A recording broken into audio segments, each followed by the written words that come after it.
Okay. So at the outset, I necessarily thank the management and Dr. Sheila Madam, the principal of Providence College for Women, to know. And necessarily I have to thank Dr. Cynthia George, the organizer and CTO NCC. And today's special guest, Commodore Malay Kure, the DDG NCC, and all my friends, and who was happened to be my friend, scholar, Captain Raghavendra Mishra of Stock College. And at this moment, I necessarily have to thank my college management and principal, my friend, Dr. M.G. Raghunathan. With this, I am going to give a small overview about the Kargil, not only Kargil issue, what our armed forces have done so far. Many of us are not aware of it. Maybe of so many reasons. Many of us, India, in Tamil Nadu, we do not know what really happened. So here the point is, I will be highlighting what had happened in Kargil, little bit. But what Army had done, Navy had done, and Air Force had done, people are not aware of it. So for our convenience, to our understanding, and the time limit which I given, I am going to give what had happened and what the Indian Armed Forces had done before, now, and in future. Right? We have to understand that we keep on thinking about many aspects other than Army, because they are not directly mingling with our area, because the South India is not sharing international borders with anybody else. So we would have seen only the Army, Navy, Air Force contingents movement, but we do not know what actually did. So first, without wasting your time, let me get on to what had happened before the Independence Day. Before 1947, people are thinking, are believing the Sipahi mutiny, which took place in 1806, right? In 1806 at Mumbai, called as Sipahi mutiny. That is first War of Independence, or first Sipahi mutiny.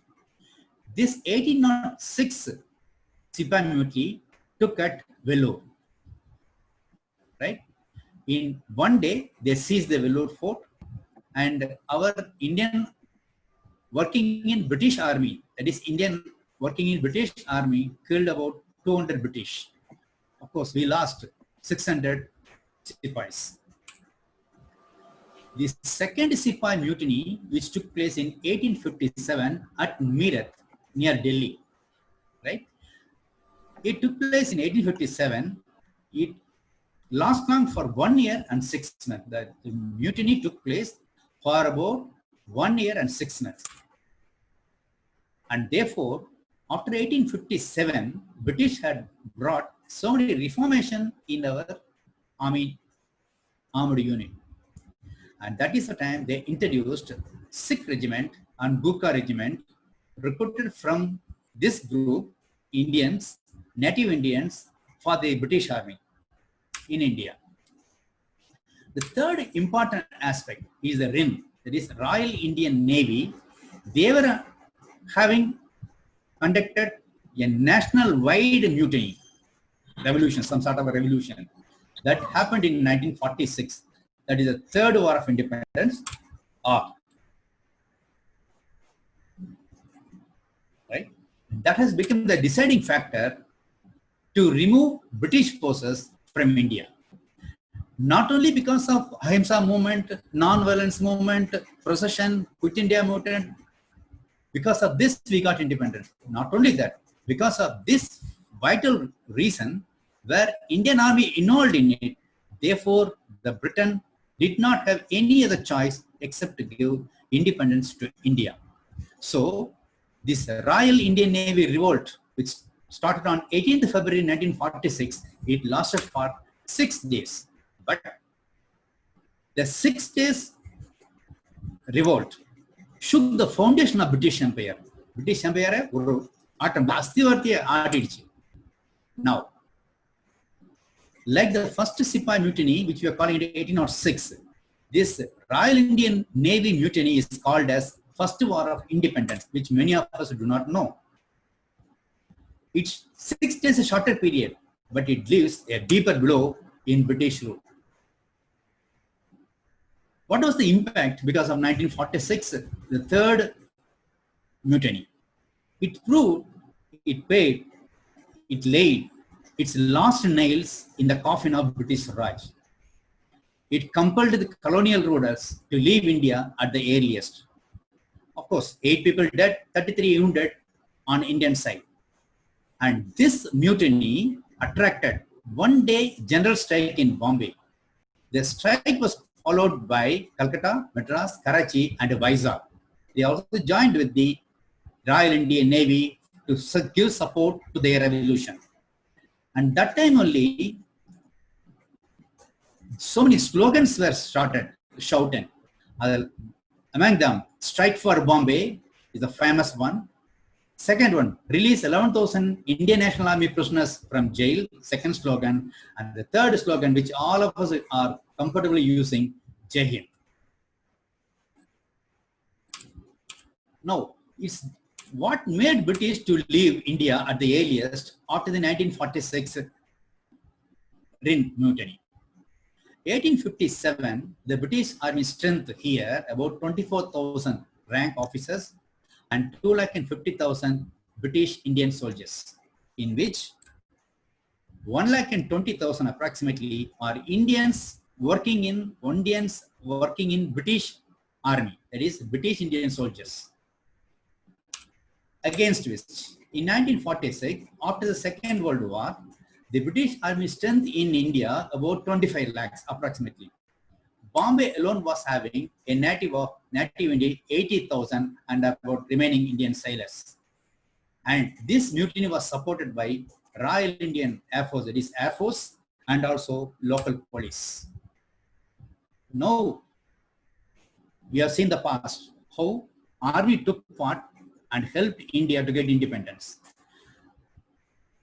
After the independence, we got used to fighting a war with our opponents. So 47, we fought for first war with Pakistan. 62, we fought a war with China. 65, we fought a war with Pakistan over again, both two. 47, 65 over Kashmir, and 71, a war with Pakistan by liberating Bangladesh. For all these wars, right, Indian Army successfully fought, and for so many reasons, in 62, we are having a stalemate. All these things can be called as war. 47, 62, 65, and 71.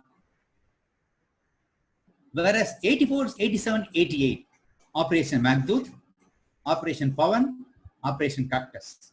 This Maghdut took place on Siachen Glacier to take back Siachen with our control. Operation Pawan, conducted by Indian Army in the name of Indian Peacekeeping Force over Jaffna against LTTE. Operation Cactus, Indian Navy and Army together conducted over Maldives to save the Maldivian government from some selected mercenaries. Now, in all these wars, in 84, 87, 88 operations, what is this transitional change for Indian Army, the composition of Indian Army? We changed from a conventional form of war to unconventional war. We were fighting army. Now we start fighting militants. In that way, the first war in 1999, Operation Vijay, it was conducted over Kargil, to capture Kargil. That is the commemoration of this day. It started in July.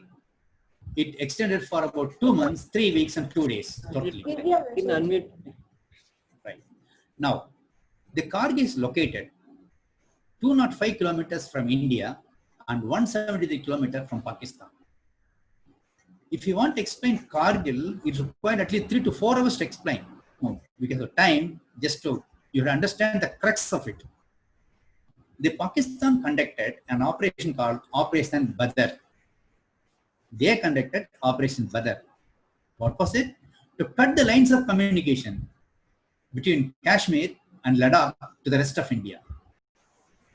They have succeeded at the beginning, but due to some information, some input, Indian government came to know and we retaliated. When retaliating, Indian Army was moving on mountaineering area, Indian Air Force giving ground support to Indian Army, and Indian Navy conducted an operation called Operation Talwar to block Karachi port to cut off Pakistan supplies, right, through marine route, right? So the Indian Army prevented Pakistan to give support through our Navy, through the sea. Now, this is the beginning of change of war, the pattern of war. We moved from conventional war to unconventional war. And therefore, we are, instead of fighting an army, we start fighting terrorists. This is called as unconventional war. In 2008, Operation Black Toronto, everybody know it. What happened at the terrorist attack on Mumbai Taj Hotel. So at Mumbai, when terrorists took over the hotel, operation was conducted by NSG, National Security Guards, called Operation Tornado in 2008. In 2016, a surgical strike was conducted, which is everybody know it. It is happened 11 days after the Uri attack on Indian camp. In 2019, recently, Balkot airstrike on February 26th in Pakistan-occupied Kashmir area in Kargil districts. What is the status of Indian Armed Forces? We stand as 4th powerful army in the world, 7th powerful navy in the world, and 4th powerful air force in the world. With which, what are we going to achieve? Indian Army can fight any army, no doubt about it, because army means they have to wear distinctive uniform, they have to carry weapons openly, and the war should happen only after the declaration of war. But what is happening today? We are start fighting terrorists. They are not wearing any uniform, they wear any dress, and they carry concealed war. They all execute their attack during night and without any warnings. No, terrorist stages.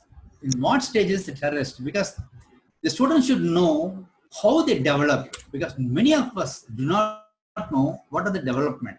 A small group which is armed is called as militant group. They do not have people support. Once they get people support and acquired weapon training, this militant group developed to a level called next level guerrillas.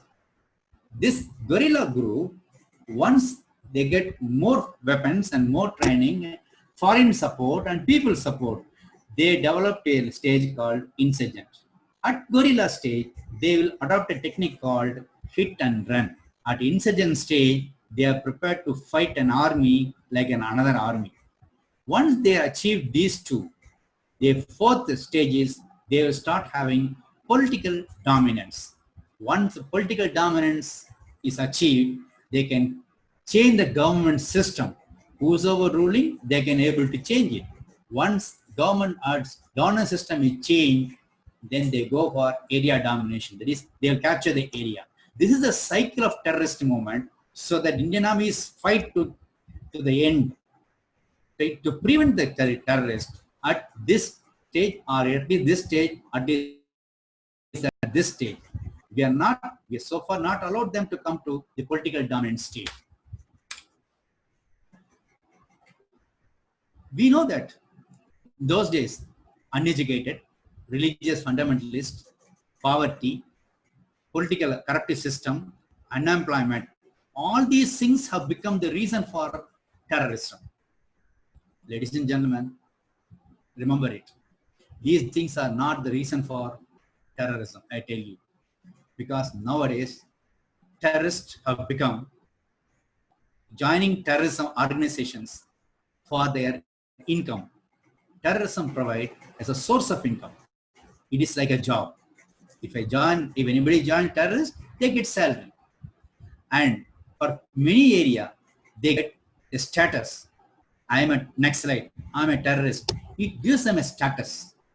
Now, the earlier stage, Solomon Tamil, Panjam Pasi Patini, Idindatana, terrorist Avangla, Kerala. Nowadays, people have become terrorists for the source of income and for the status.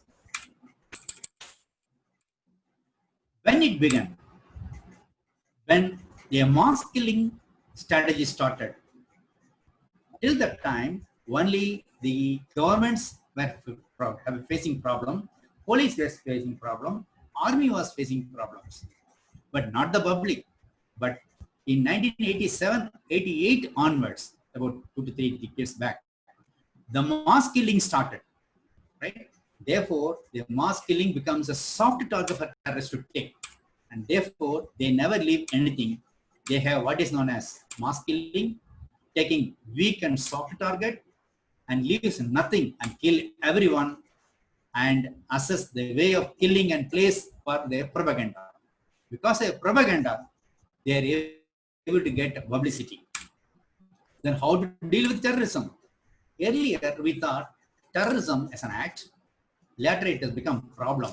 When 1967 and 69, there was a problem in Naxalbari. The government thought it is an activity. Once activity is controlled, everything is solved. It was not so, could not be solved. Then we thought terrorism is a problem. Once we are able to solve their problem, terrorism will come to an end. It was not so. Then terrorism will become mechanism or a tool by kidnapping an aircraft people or hijacking something. They thought by solving this, they can solve terrorism. Later becomes terrorism as a concept. It is not so. And therefore, now terrorism becomes as a profession. What are the requirements of terrorists? They require a cause, they require volunteers, they require mass support, they need weapon, they need finance, they need external support, and they need willpower to fight. If anybody can stop them getting the volunteers, people from joining them, stop finance and stop training, the terrorists cannot come out. Right? Now, how it looks like. Earlier we thought terrorist means from the cinema and all we have seen, but real terrorists are like this. I don't know if you can remember it. They are the killers of Sivarajan team who killed Rajiv Gandhi. They never wear any dress like this, right? So that is a hidden agenda of terrorists. Now, ladies and gentlemen and dear students, toward the end, on the day of Kargil, it is a responsibility to remember and appreciate the sacrifices and efforts made by Indian Armed Forces. That is, we are giving our sustenance, support, continuous support to Indian Armed Forces. This program definitely will reach the minds of every soldier who is prepared to sacrifice their life and protecting us. Ladies and gentlemen, students, it is a time to show our loyalty to our home, to our education institutions, to our teachers, and to our Mother India.